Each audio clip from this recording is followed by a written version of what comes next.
Hello. I'm just trying to connect. Hello, my brother. Yeah, Deji, good evening. Yeah, good evening, my How brother. you doing? Very well indeed, my brother. Very well. Yeah. I've been following your post all day. I know they're happy with you, but all the same, you have a right to your opinion. I know. You have a right to I your know. opinion. And you have the right not to be happy with me. Some other times, some other times you also have the right to be happy with me. And the people in the north will not be happy with me that time. Now so life be. Yeah, no, so what I want to tell you is that we have crossed the Rubicon, Deji. To be frank with you, even we were the diaspora, we want to come back to join the fight. Yeah. We can no longer allow our men, our women, our children to be subjugated. Our women are being raped in the farm. And the people doing the dirty job are carrying AK-47. There is no way we can use machete to be pursuing people with AK. So we need AK-47 to face them. We need the firepower to be able to withstand the Fulani herdsmen. And that is the truth. There is no plenty words about it. Buhari and their cabal have shown no sign of, bringing peace to the entire Nigeria. Deji, the time has come for people to make a decision. Do we want Nigeria to be one or not? There is no pretending. We haven't seen any sign of Nigerians deciding to be one. Let's not deceive ourselves. Mazenam, the candidate leader of IPOB, have been saying, let everybody come together and decide, do we want to create a country for ourselves or do we want to go our separate way? Coming together is not by force. You cannot it's not by force at all. You cannot you can't even force anybody to be in a marriage. Absolutely. You cannot live with Ojelo Mountain all the way from Mali, come into Nigeria, come into my land to intimidate me because you have AK-47. We have endured for years. The Biafran people have been killed with their flags, even with empty hand, and the world is not paying attention. Look at how they killed IPOB in Onitsha. You understand, my brother? Look at now. How many times these people don't kill IPOB members? How many times we don't cry? Are we not all here? How many Facebook live I don't do? They cry on top this issue. How many letters I don't write? I think the time for crying is over. Because the language Nigeria understand is violence. No, I know that these animal government people, I know that they don't understand the language of peace. I know. However, my brother, see, I swear to God, sometimes I go wake up for night. God is my witness. And I don't big past that level to lie. Wait. See, what is my interest? I can pick up my bag today and I will be gone forever. And I will not look back. We are not ready to run away from our land. Hold on, my brother. See, my brother, what I am saying, I also want me to look that side. They say, yes, I agree that everybody don't tire. People don't tire. Generally, people don't tire. Because this rubbish don't they go on for years. And this man, they support them 100%. We don't cry. We don't shout. We don't do everything. However, my brother, I am saying that, look at, when things start to happen, now innocent people in this thing go affect pass. People will not even know. Just look at that woman, that trader will die for Olu. My brother, I watched that video more than 6 times. 6 times. How soldier they pay them? The taxpayer, how you go to shoot innocent woman? Deji, do you know that there would have been more casualties if not for the presence of the ESN? There would have been more casualties in Olu. What propelled them was the presence of the ESN. Because you know the Nigerian military, they are good at shooting at the innocent. But we saw them running when the ESM came. They were running into factories. They were running into hiding.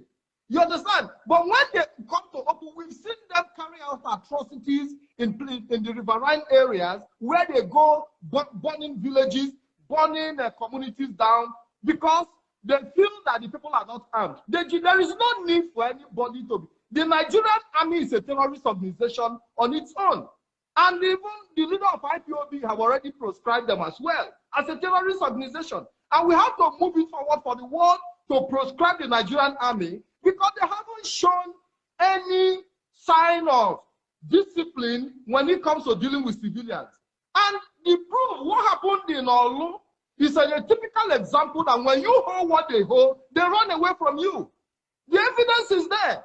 When you hold what the Nigerian military has, when you have that firepower, they will run away. They will all withdraw back to their base. Why? Because of the intervention of the ESN. And I can tell you, they are beginning to understand that the people are no longer joking.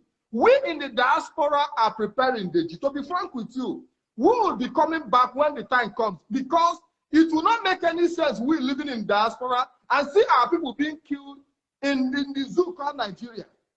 So the army you see on the ground is a preparation. It's a preparation. We are all coming down. So there is no need for us to be painting it. It is, if Nigeria want peace, they know how to go about it. They know how to go, but they don't want peace. Nigeria is a mafia country ruled by mafians, and you take the power of mafia to stop them. I live in a mafian country myself, and I know how the mafia operates. The people you have in power are a bunch of mafians. And it takes an extraordinary strength, capacity to bring them to their knees. And you cannot bring them down by begging and carrying Biafra flag. Or even when you held your Nigerian flag at Lekki Toll Gate, didn't they shoot you? They shot and killed innocent people. Unarmed innocent people. So it's not a question of whether you are patriotic or you are not patriotic. You are going to die. Even you that is shouting for one Nigeria, have you not been attacked in Abuja? Absolutely. All the people shouting for one Nigeria, who want Nigeria to be united, to be one indivisible. And all of you say, even when you are shouting for one Nigeria with the Nigerian flag, you are being killed. Solomon, my brother, Solomon Emiola just said something. He said, Deji, Nigerian military is ethnically biased with their president. And you can see that even there was a news report today that the people that Buratai recruited, he recruited mainly many people from the north. So you cannot really blame people. Deji, we are no longer interested in the position of. Let's listen. Nigeria have what it takes to make itself better. But the truth of the matter is, the way Nigeria is constituted, we cannot move forward. We know ourselves. Let me tell you, the whole world knows that anything you give a black man, they use it against themselves. AK-47 have been produced. Now the black man is handling it. They are using it to kill themselves. It is very, very unfortunate. We have never had anything and made good use of it. My brother, in your view, do you believe? Yes. Do you believe that the Southeast governors should be put on, maybe like give them a notice to act responsibly, just like the way the Southwest governors have acted responsibly? Hold on, my brother. Hold on, please. Yes. Because you see, this whole idea of non-state actors taking up you know, that's what started Boko Haram. Because let me tell you something. You know, when a man is holding a gun, if he gets hungry, the first thing that will come to his head is he needs to go and rob somebody. You know, that's how Boko Haram started. It was Alimadu Sheriff and some few people that said, oh, they needed some boys. They needed to establish some security network kind of arrangements. So once you give somebody a gun, getting back that gun from the person and the inability to control what that person goes to do with that gun is very hard. This is what politicians do every 4 years. They arm thugs all over the place. And once you arm one person, how do you call him back to say, go here, don't go? So because, and if somebody does it in Enugu successfully, somebody else is going to do it in Nasarawa, in Kebbi, in Adamawa, in Kogi, and everywhere. So what I am saying, yes, I agree with you. See, there's nothing you have said that I will say, except if I don't have a conscience, that I will, you've not said anything that is wrong. Do you understand? You've not said one thing that is wrong. However, we must strike a balance between what we want versus what will not degenerate and what will not make people, what will not make us lose unnecessary lives.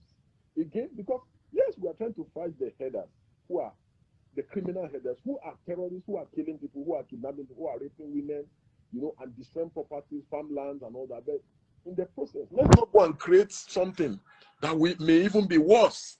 So for me, my brother, I swear by the living God, I have never for one day said in my heart that, oh, today I'm going to hate on somebody or I'm going to attack. No.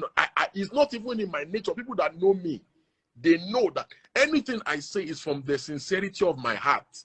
It's because I see something wrong and I'm trying to provide a solution or offer help. There are people who are Buhari supporters, they can swear on their life that I'm the worst enemy of Nigeria.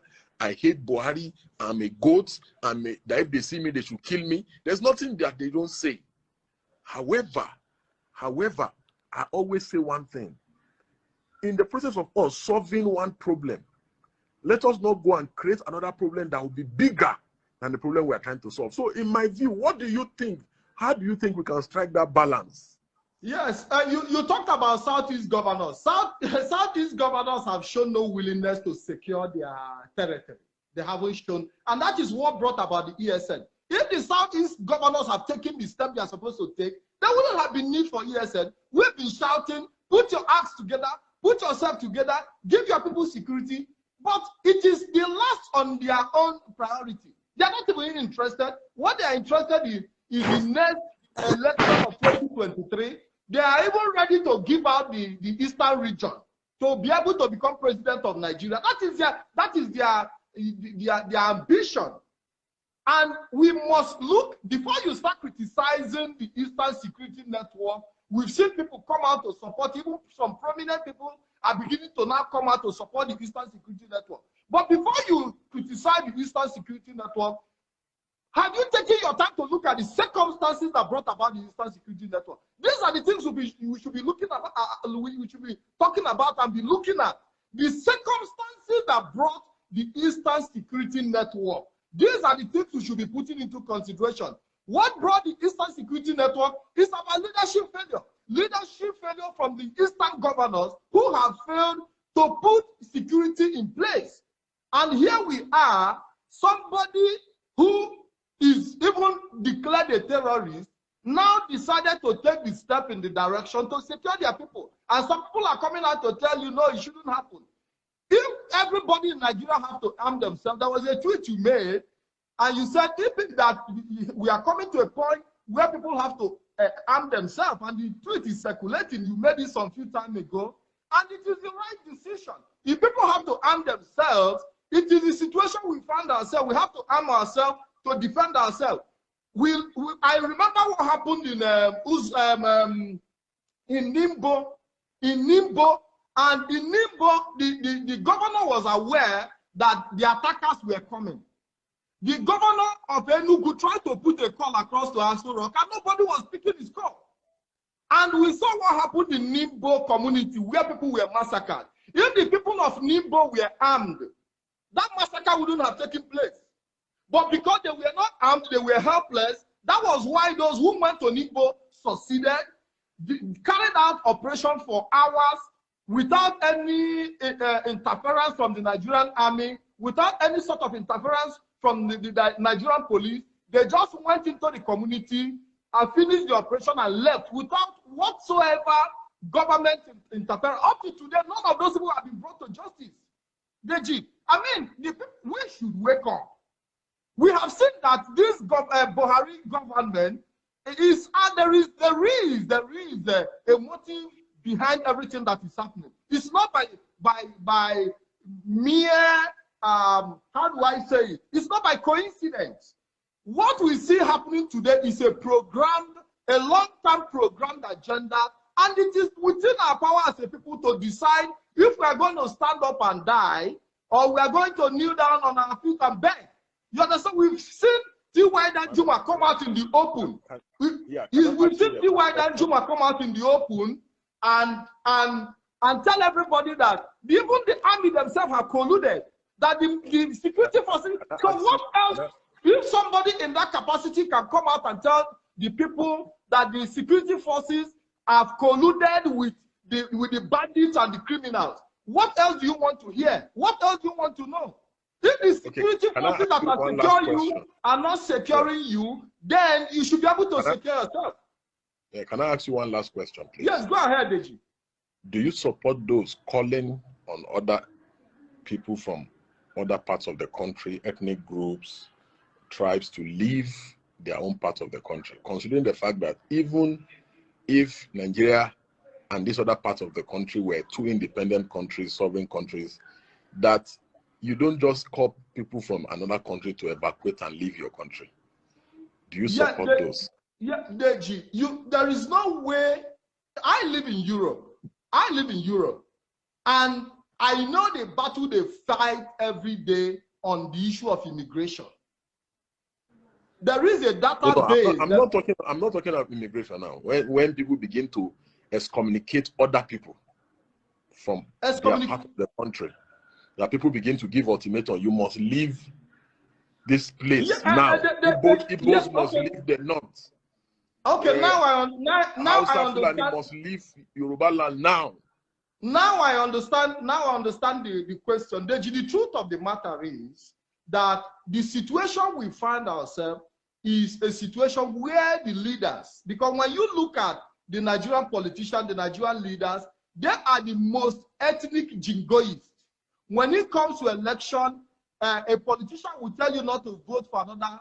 They use ethnicity and religion for political gains and purposes. And by so doing, they have already planted it in our hearts that you can use ethnicity as an aim to achieve your personal interest. So when you see people call other people to leave their environment, when you see the Arewa youth telling the Igbos to leave the north, it is because they know that the country does not belong to all of us. In their heart of hearts, we're only pretending. Because if you see an Igbo man as a Nigerian, first of all, you cannot tell an Igbo man to leave his country. Even if they were two independent countries, I don't see how you begin to excommunicate people. Exactly. Even if they are two independent countries, we've seen, even we that live in Europe, the white people have not asked us to go back because maybe they have diplomatic issues with the country of our origin. You know, but they can't even tell people from a country to leave their country. Absolutely. But these are strategies. These are strategies, and also an eye-opener for you to know that the country you that is supposedly yours, you feel is yours, is not yours. That we are all ethnic based. We should identify. You know, the problem we have in Nigeria is that we haven't all come together to decide whether we want to live together as one.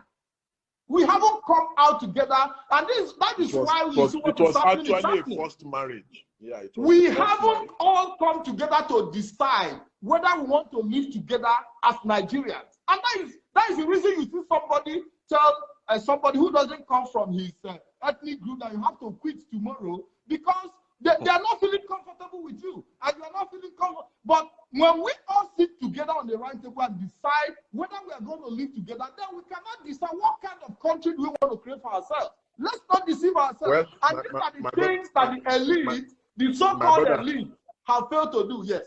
Yeah, my brother, I have to let you go now. Thank you very much for the opportunity you gave me. Thank you very much. I appreciate you. Thank you. I hope you call in again when we have another session. Thank you. God bless you. Thank you very much, Deji. I appreciate it. Thank you.